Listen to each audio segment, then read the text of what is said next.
प्रिय भक्तजनों, आप सबका एक बार फिर से स्वागत है श्री गोरखनाथ चरित्र भाग 12 में। आज का विषय है एक मनुष्य के गुरु गोरखनाथ से प्रसन्न। गुरुदेव, आप सदा सुखी और हम सदा दुखी क्यों रहते हैं? इसका कारण क्या है? सुख और दुख की परिभाषा क्या है? दुखी होने का कारण क्या है? सुख की खोज कैसे करें? सुख की इच्छा करने से दुख क्यों होता है? जब सुख दुख ही छोड़ दिया तो मनुष्य और पाषाण यानी पत्थर में क्या अंतर रह जाएगा? प्रिय भक्तजनों, गुरु गोरखनाथ ने उस मनुष्य के सभी प्रश्नों का उत्तर दिया और उस मनुष्य को एक ब्राह्मण और शेर की कहानी सुनाई। आप भी उस मनुष्य के प्रश्नों का उत्तर जानने के लिए कृपया वीडियो को अंतिम तक देखिएगा। तो शुरू करते हैं आज का वीडियो। प्रिय भक्तजनों, एक बार एक मनुष्य गुरु गोरखनाथ के पास गया और दंडवत प्रणाम करके कहने लगा, महाराज, आप ज्ञानी पुरुष हैं, शास्त्र ज्ञान और अनुभव ज्ञान से पूर्ण हैं। जब देखें तब आप प्रसन्न दिखते हैं। हमारा शरीर भी आपके समान ही है, किंतु आप सदा सुखी रहते हैं और हम दुखी रहते हैं।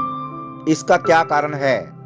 प्रिय भक्तजनों, इस प्रकार वह मनुष्य गुरु गोरखनाथ से हाथ जोड़कर प्रार्थना करने लगा, प्रभु, कृपया मेरे कुछ और प्रश्न हैं जिनका उत्तर जानने के लिए मैं बहुत से संतों के पास गया, परंतु मेरी जिज्ञासा शांत न हुई। कृपया मेरे इन प्रश्नों का भी उत्तर दें। पहला, दुखी होने का कारण क्या है? सुख और दुख की परिभाषा क्या है? सुख की खोज कैसे करें? सुख की इच्छा करने से दुख क्यों होता है? जब सुख दुख ही छोड़ दिया तो मनुष्य और पाषाण यानी पत्थर में क्या अंतर रह जाएगा? तो प्रिय भक्तजनों, उस मनुष्य की जिज्ञासा शांत करते हुए गोरखनाथ जी ने कहा, दुख का कारण कामना है। तुम अपनी कामनाओं से आप ही दुखी होते हो। तुम जानते हो कामना दुख रूप है। बारंबार कामना से होने वाले दुख का अनुभव करते हो, फिर भी कामना नहीं छोड़ते, इसलिए दुखी होते हो। अपने आप ही अपने को दुखी बनाते हो। अपने हाथों ही अपने पैर में कुल्हाड़ी मार लेते हो। उस मनुष्य को यह सुनकर संतोष न हुआ। वह कहने लगा, ऐसा कौन मूर्ख होगा जो आप ही अपने को दुखी बनाता हो? मूर्ख अथवा अंधे मनुष्य ही ऐसा करते होंगे। सारा संसार भर किसी न किसी प्रकार दुखी दिखने में आता है। क्या सभी मूर्ख या अंधे हैं? गोरखनाथ ने मुस्कुराकर कहा, हाँ, ये सत्य है, पर सब संसार मूर्ख कैसे हो सकता है? तू संसारी है, संसार में है, संसार तुझे प्रिय है। तू अपने को मूर्ख कहलाना नहीं चाहता और साथ में सब संसारियों को मूर्खता की उपाधि से मुक्त रखना चाहता है। जैसे तू संसार को मूर्ख बताना नहीं चाहता, वैसे ही हम भी नहीं चाहते, परंतु क्या किया जाए?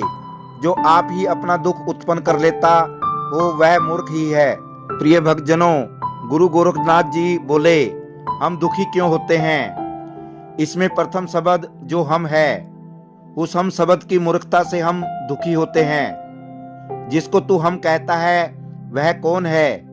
क्या आत्मा हम है या जीवात्मा हम है? क्या सूक्ष्म शरीर हम है अथवा स्थूल शरीर हम है? आत्मा को छोड़कर तीनों प्रकार के हमको हम मानना मूर्खता है। यदि लोग आत्मा को वास्तविक हम भाव से समझें तो किसी प्रकार का दुख है ही नहीं। इसके विरुद्ध तीनों में से किसी एक को हम समझने से हम दुखी होते हैं। यह मूर्खता ही दुख का कारण है। प्रिय बंधुओं, गुरु गोरखनाथ जी बोले, अब यह विचारना चाहिए कि दुख क्या है और उसका संबंध किससे है। दुख कोई वस्तु नहीं है, मन का अप्रिय भाव ही दुख है। जो बात अशुभ समझी जाए, कामना के विरुद्ध हो, इन्हीं अवस्थाओं को दुख कहते हैं। और जो बात शुभ समझी जाए और कामना के अनुकूल हो, इन अवस्थाओं को सुख कहते हैं। सुख दुख अज्ञान के हैं और अज्ञान भावयुक्त जीव इनको ग्रहण करता है। जीव भाव में सुख दुख का संबंध है। जीव भाव शरीर और मन में होता है, इसलिए सुख दुख का संबंध भी इन्हीं दोनों से है।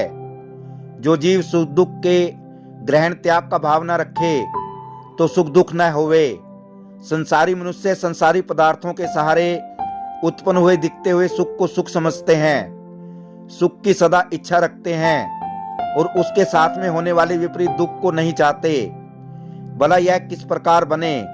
सुख और दुख एक ही पदार्थ में रहते हैं। सुख को छोड़कर दुख और दुख को छोड़कर सुख अकेला कभी नहीं रहता। दोनों एक ही वस्तु होने से एक को पकड़ने से दूसरी भी पकड़ी जाती है। सुख को ग्रहण करने से साथ में दुख अवश्य आता है। सुख की कामना ही दुख को बुलाती है। भौतिक सुख की चाहना से संसारी मनुष्य दुखी होते हैं। यदि वे सुख की चाहना छोड़ दें तो दुखी नहीं हों, किंतु वे सुख की चाहना से रहित नहीं होते, इसलिए दुख पाते हैं। ऐसे संसारी मनुष्य को वास्तविक विवेक से रहित होने से मूर्ख नहीं तो क्या कहा जाए। जगत के सुखों में कोई भी सुख तू ऐसा नहीं दिखा सकता जो दुख से रहित हो। यदि तुझे दुख से निवृत्त होने की इच्छा हो तो प्रथम जिसको तूने सुख मान रखा है उसको तुझे छोड़ना पड़ेगा। वस्तु एक है दुख सुख, उसके दो बाजू हैं। एक को पकड़ने से दूसरा भी पकड़ना पड़ता है।